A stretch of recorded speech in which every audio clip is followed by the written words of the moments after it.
Bien,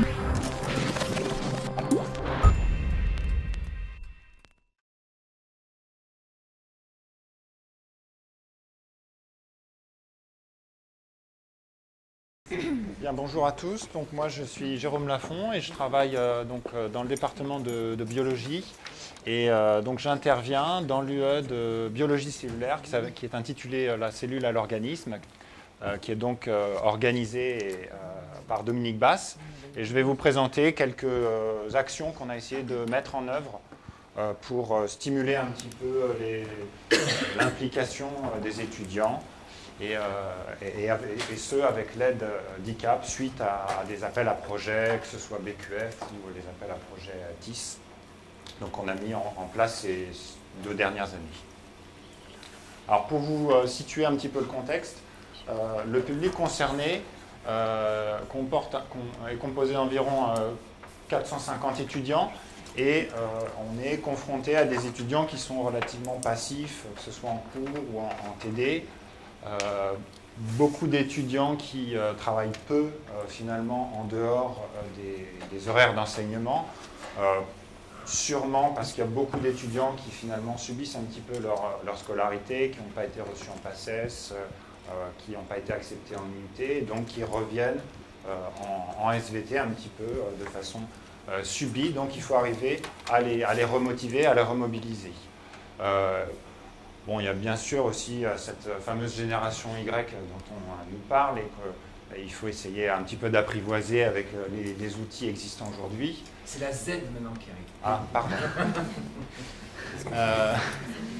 Et puis, je pense qu'il y avait aussi de la part de l'équipe enseignante en biologie cellulaire la volonté aussi un petit peu de se renouveler, de revisiter un petit peu nos modes d'enseignement, puisque il faut savoir que dans nos enseignements en biologie cellulaire, on travaille beaucoup sur des observations, des clichés de microscopie et arriver à mobiliser les étudiants pour restituer des connaissances, faire des dessins, c'est un petit peu difficile.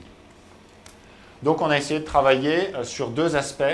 D'une part, sur l'interactivité en présentiel, donc lorsque les étudiants assistent à nos enseignements, et d'autre part, sur l'enseignement à distance, en développant finalement un outil qui leur permettrait d'avoir accès facilement aux ressources qu'on leur propose pendant les TD ou pendant les cours.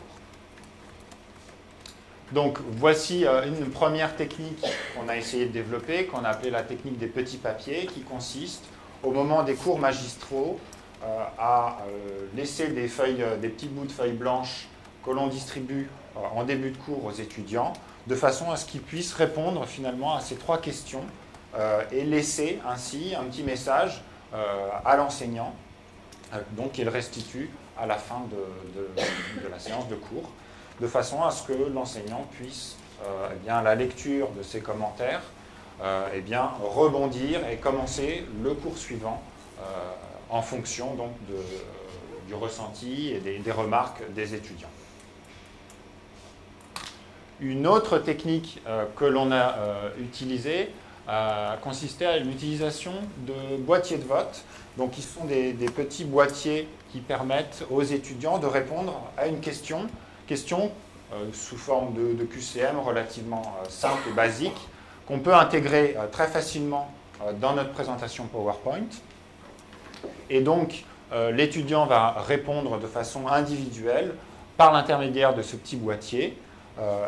Il y a un petit récepteur à la façon clé USB qu'on peut fixer, qu'on peut brancher sur l'ordinateur et qui va réceptionner toutes les réponses, si bien qu'on va pouvoir instantanément en fait, avoir les résultats à la question sous forme d'un histogramme, ce qui permet donc de rebondir, d'engager une discussion et puis pour l'enseignant d'avoir un feedback et de voir un petit peu si les étudiants suivent ou s'il y a vraiment un point de blocage. Donc ça a remporté vraiment beaucoup de succès auprès des étudiants, je vous en parlerai après.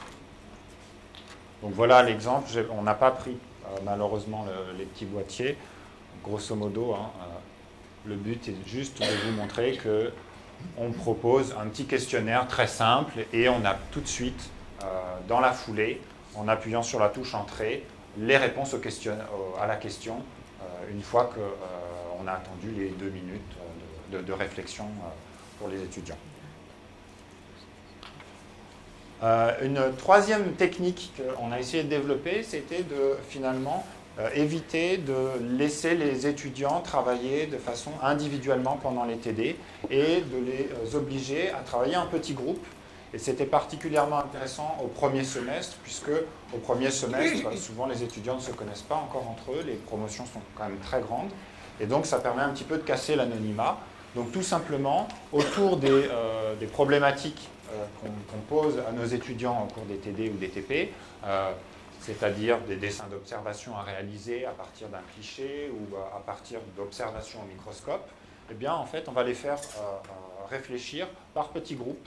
Donc ça, on va essayer de regrouper autour d'une paillasse, par exemple. On va les laisser réfléchir.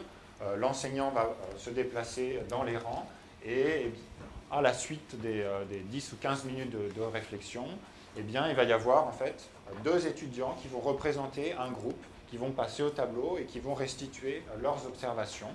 Et on peut imaginer de faire confronter 2 groupes, par exemple, au tableau pour stimuler un petit peu les échanges et les réflexions entre les étudiants.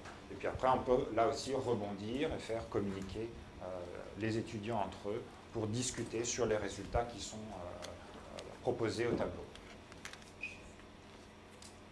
Alors, nous, ce qu'on a ressenti comme intérêt et comme limite par rapport à ces techniques qu'on a essayé de mettre en place, ce qui était particulièrement intéressant, c'est finalement de changer un petit peu le rythme de nos TD, de faire des cassures avec des techniques un petit peu différentes d'enseignement où on va éviter d'être vraiment dans un enseignement transmissif ou alors dans un enseignement où ça va être chaque étudiant qui va devoir travailler un petit peu seul dans son coin. Donc ça va favoriser finalement l'activité des étudiants. Par exemple, lorsqu'on distribue des boîtiers de vote, bien on est sûr que chaque étudiant va vraiment réfléchir à la question qui est posée et s'investir finalement dans son apprentissage. Et puis c'est agréable pour l'enseignant parce que ça permet d'avoir le feedback et de voir un petit peu où en est son auditoire. Pour les papiers couleurs, je n'en ai pas parlé. En fait, on peut imaginer de remplacer finalement les boîtiers de vote qui nécessitent un investissement par l'utilisation de papier couleur, c'est-à-dire qu'au lieu que l'étudiant réponde par l'intermédiaire d'un boîtier, il va répondre par un système de petits papiers en couleur, chaque couleur correspondant à une des réponses qui est proposée. Ce qui signifie bien que l'enseignant peut voir facilement à travers les couleurs qui sont affichées par l'étudiant les réponses globales de la salle. En ce qui concerne les limites, il faut être mesuré dans l'utilisation de ces techniques parce qu'il y a très vite un effet de lassitude. Donc éviter d'utiliser sans arrêt les mêmes techniques parce que moi j'ai pu observer que si on répète si on utilise les mêmes ficelles à chaque fois, il y a au bout de la 2-3e fois un effet un petit peu de lassitude. Donc il faut bien doser en fait l'utilisation de ces techniques. Ça nécessite de repenser un petit peu quels sont les objectifs qui sont recherchés. Est-ce qu'on va essayer de trouver des points d'accroche en début de séance pour revoir ce qui s'est passé avant, ou est-ce qu'on va au contraire utiliser ces techniques pour consolider ce qui est acquis au fur et à mesure de la séance. Donc ça nécessite un petit peu de réflexion en amont avant d'installer ces questionnaires ou ces techniques.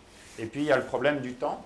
Il faut réfléchir à intégrer finalement ces techniques en plus de ce qu'on a l'habitude de faire comme exercice en tant que tel dans le TD. Mais on peut s'apercevoir que si on repense bien la séance, finalement, il y a des choses qu'on va faire peut-être, des formats d'exercices qu'on va peut-être faire un petit peu disparaître ou raccourcir au profit de nouveaux questionnaires. Alors on a essayé d'évaluer un petit peu le retour de la part des étudiants de façon à voir si ça avait un effet positif. Et assez largement, à plus de 90%, on a dans les réponses à nos questionnaires des étudiants qui trouvent que ça les a aidés de manière générale pour apprendre, pour se motiver, pour échanger aussi. Et à titre d'exemple, par exemple pour l'utilisation des petits papiers, vous voyez qu'il y a une très large majorité d'étudiants qui, même je dirais, qui comprennent finalement ce qu'on attend d'eux en utilisant ces nouvelles technologies. Et puis qui trouvent ça véritablement utile pour comprendre et donc apprendre.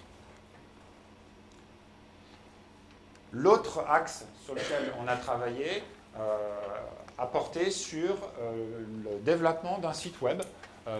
Donc on avait un certain nombre de ressources qui étaient déjà disponibles sur Spiral et en fait on a mis en place ce site web pour faciliter un petit peu l'accès à ces ressources. Donc il y avait un certain nombre de ressources, par exemple vidéo, qui existaient déjà, qu'on a intégrées dans le site web.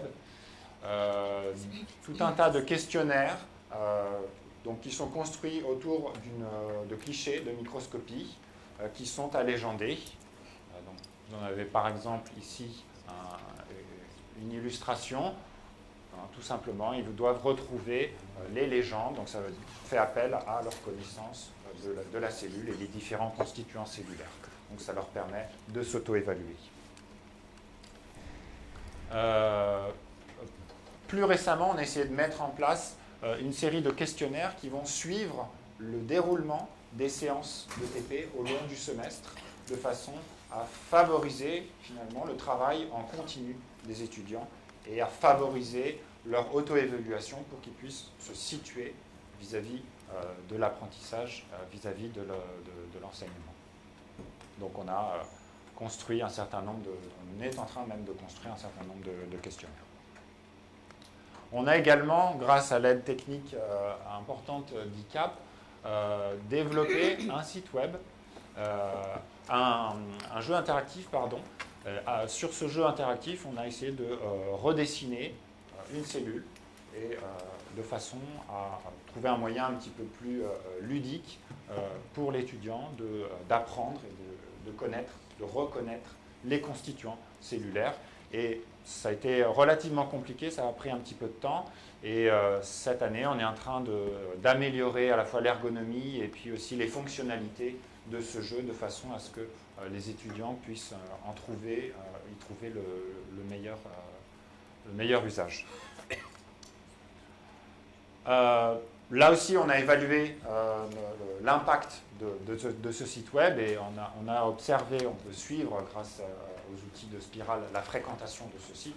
On a une assez bonne fréquentation, voire même très bonne, puisqu'on a plus de 90% des étudiants qui se rendent sur le site, avec beaucoup d'étudiants qui ont trouvé le site motivant et qui ont apprécié finalement l'effort qu'on a fait un petit peu d'empactage, d'emballage des ressources pour leur révision. Mais ce qui est intéressant, c'est que eh bien, les étudiants sont très demandeurs et ils veulent d'autres exercices pour s'exercer. Donc voici le suivi des étudiants, un exemple, c'était au premier semestre. Et ce qu'on remarque tout de suite, c'est que cette fréquentation, elle se fait par pic, principalement la veille des contrôles continus. D'où notre nouvelle action cette année qui consiste, comme je vous l'ai expliqué, à mettre en place ces questionnaires qui se réaliseraient finalement au fil des TD pendant le semestre, de façon à ce que les étudiants aillent plus régulièrement sur le site et s'entraînent ou révisent à la suite des séances. Alors pour terminer, la question finalement qu'on peut se poser, c'est est-ce que ça va profiter concrètement aux étudiants? Est-ce qu'il va y avoir plus de réussite des étudiants? Alors, on est lucide et on s'est bien rendu compte que pour l'instant, il n'y a pas d'augmentation de la réussite des étudiants. En tout cas, les résultats ne sont pas pires. Mais ce qui est intéressant, c'est que les étudiants redemandent finalement de nouveaux questionnaires, de nouveaux outils, de nouvelles techniques, et ils répondent massivement à la question. Ils demandent de plus en plus à ce que ces techniques soient utilisées dans d'autres UE. Donc on peut peut-être imaginer que si on arrive sur l'ensemble des UE de la L1 à déployer ce type de technique, peut-être qu'on arrivera un petit peu à améliorer aussi la réussite des étudiants. Voilà, je vous remercie. J'en profite pour remercier aussi le service ICAP qui est vraiment à notre écoute.